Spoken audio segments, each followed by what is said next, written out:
Hello, everybody. Welcome back to the Response Able Solution. My name is Stanley J. Targos III. I'm your host. Today, we're going to talk about something that's been really around our country since the beginning. It's called the family farm. What does the family farm mean? How does it work? How does it function when we don't have a family farm today?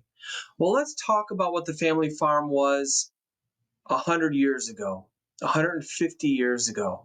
Think about this. When we had this country and God really ordained our country and the families that were here, and it was a faith foundation, and part of that is take care of the generations. And I think in the Bible it talks about someone taking care of their children's children. Well, how do you do that? What does that mean? And what's the best way to make that happen in today's world? Well, back then, the family farm was what was handed down. And if you think about it and do your history, and I love a gentleman, his name is Len Renier, and he has a company called Wealth and Wisdom Institute, and he spends a lot of time talking about legacy and what legacy is. But I'm going to take a piece of that and we're going to apply it to today. So the family farm 150 years ago was like this. Grandma and grandpa owned a farm. The parents lived on the farm. The grandkids lived on the farm with the expectation that when grandma and grandpa passed away, the parents would take ownership of that plot of land and continue to build that moving forward. And then when the parents passed away, the grandkids would step in. So you always knew that you were working towards something that would eventually be yours, and you worked hard for it. So it wasn't like you were working for something that was not, something that was not going to happen, something that was just wasted time and energy. It was something that really you were investing in because it was making your future better. And if you had plans on getting married and having kids, it was going to make your family and your kids better. Well, somewhere around 1900 and 1950, we lost that farm. The whole world changed, and the United States changed for sure. And I'm not a historian or a theologian or an economist or anything like that. I'm just a regular person who's listened to what people have said, and things make sense to me. So in the 50s and 60s, we went from the let's take care of our family and our future and the future generations to I want it now and what's in it for me. And while that might not be what everyone did, that was a big undertow of what was going on. And with that came the ability for me to leave the family farm and for me to go pursue my passions outside of what the family wanted. And we've had a lot of great ingenuity come from that. So I'm not bashing that at all. I'm a big fan of God gave us skills and talents. Let's use those skills and talents. If my skill and talent's not farming, but being an engineer or being in the mechanical field or being in the finance field or being an English teacher or understanding how to write and communicate, fantastic. And those things have really made us that much better and stronger as a country. But what's it done to the family? Well, it's made it harder for families to survive and thrive because we don't know what we're going to receive. We don't know what we're working for, and it's not as blatant and obvious as a plot of land. We can look at a piece of land and we can know that piece of land will be mine one day. And I'm going to take care of it. I'm going to nurture it. I'm going to make sure that it's fruitful. I'm going to make sure that it produces something. And there's going to be a revenue stream attached to it. Of course, there's problems attached to it too. But we're finding that in the 50s, 60s, and 70s, things changed. And we started really pursuing individual careers instead of family careers. And if you have an individual career, how do you pass your engineering background, your 30-year track record at a company to your family? Well, the one thing you can do is you can leave an inheritance. An inheritance in most people's mind comes in the form of a 401k or an IRA or a dollar amount that's connected to the stock market. Some people buy rental properties with the expectation that when I pass, at least there's some rental properties that are there to take care of my family. Well, today, it's very hard to stay at a company for 30 or 40 years. It's very hard to stay at a company and have a pension that pays you for the rest of your life. Social Security is great, but that's not connected to my kids or my grandkids. So how do we take that concept of the family farm and recreate it for the 21st century? That's what we want to do. So most families have this thing called debt. And over the last 50, 60, 70 years, the bigger legacy that we've handed down has been debt. We've been indebted to everything from the minute we graduate high school. It's our college education and the cost of college and the debt that's associated with that, to our first car, to our first home, to our second home, to our kids' college. It's a debt cycle that's a lifetime that most people never eliminate or get out of. But what if we could change that? What if the legacy that we start creating today is a legacy that has a solid financial foundation, is a legacy that has liquidity, use, and control, is a legacy that has capital storage. So when an opportunity comes along, as a family, we can pool our resources together and take advantage of that opportunity. Now go back 20 years.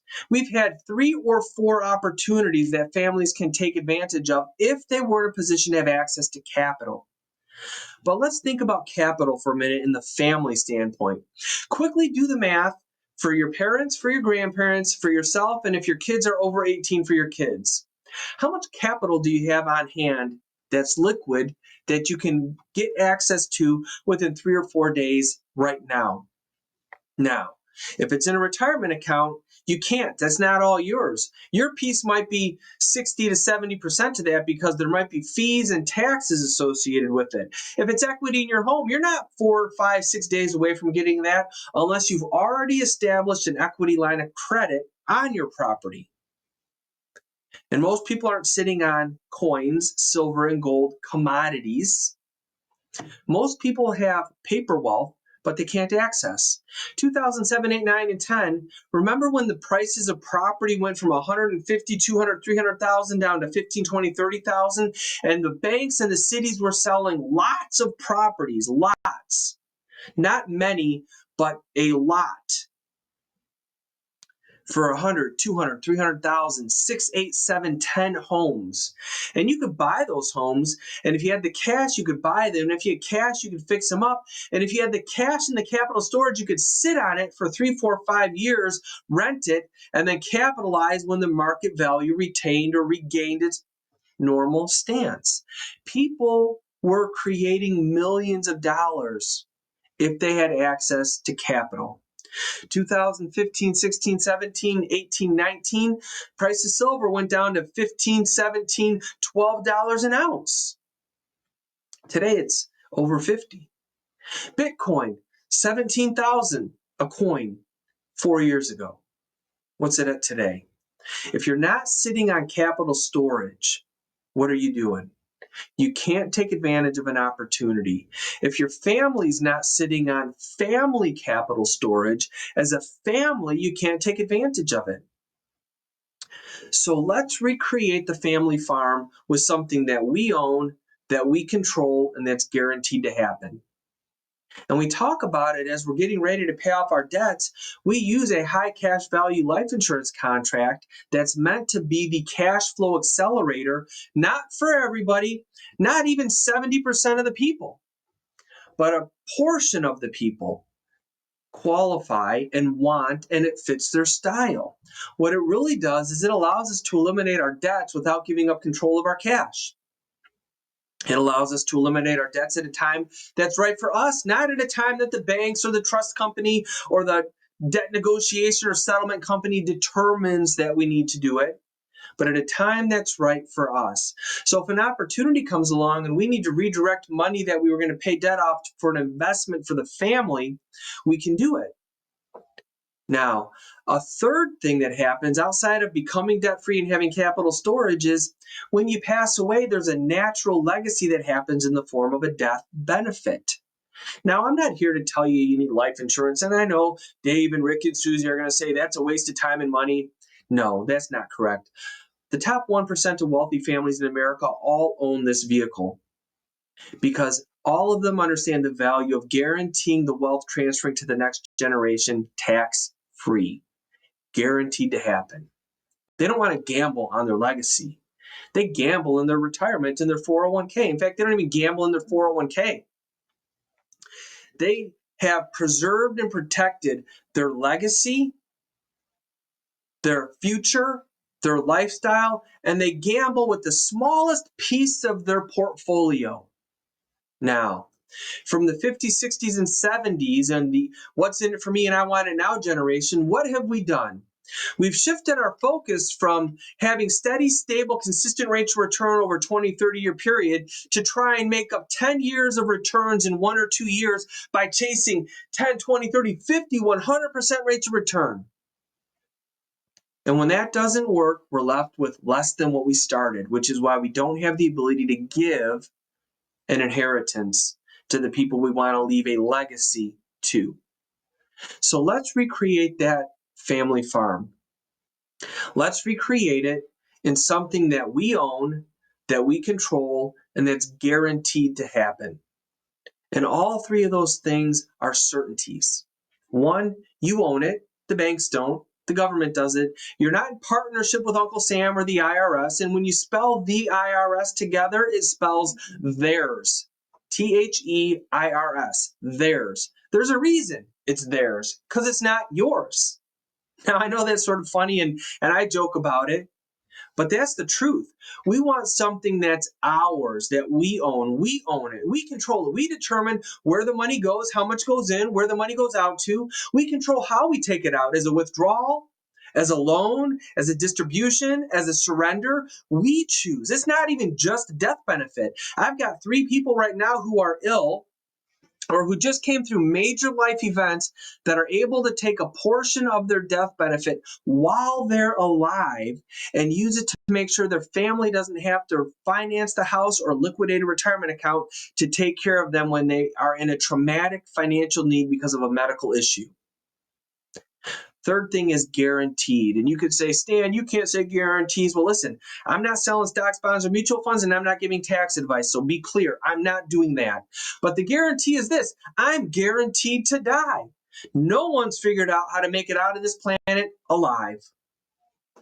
And hopefully your eternity is spent with Christ in heaven. And what you leave behind is guaranteed to be left behind to make the people you're leaving behind make their lives better. So let's control the family farm. Let's do it in a way that we can use our debt payments to start the funding so that when we're debt free, we have capital storage and we can build upon it. So that by the time we start, maybe a majority of our money is put in this program, but 10, 15, 20 years down the line, maybe this is only 10 or 15% because we've actually been able to take money and create capital storage and real wealth that's meaningful. So I hope this has an impact on how you're thinking.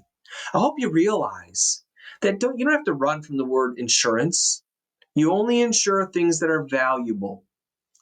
Your home, your car, your income, and your life. And they don't have to be wasted dollars. If it's done the right way, it has an impact today, not just the day you die. And if someone tells you that you don't need this because you need to get 20, 30, 40% rates of return, run. Run fast. Do your research. If you have questions, reach out. Send me a comment in the link below. Reach out to our website. Send me a message. Reach out to the person who invited you and say, can you explain a little bit more about how this is different than what my parents had? Or what I hear about on the news and the media. This is real. This is legit. The top 1% of wealth owners in this country all own this program. Why do the 99% of us argue about it? It's a good question. But I hope you have a great day. I hope God blesses your journey. And I look forward to talking to you soon.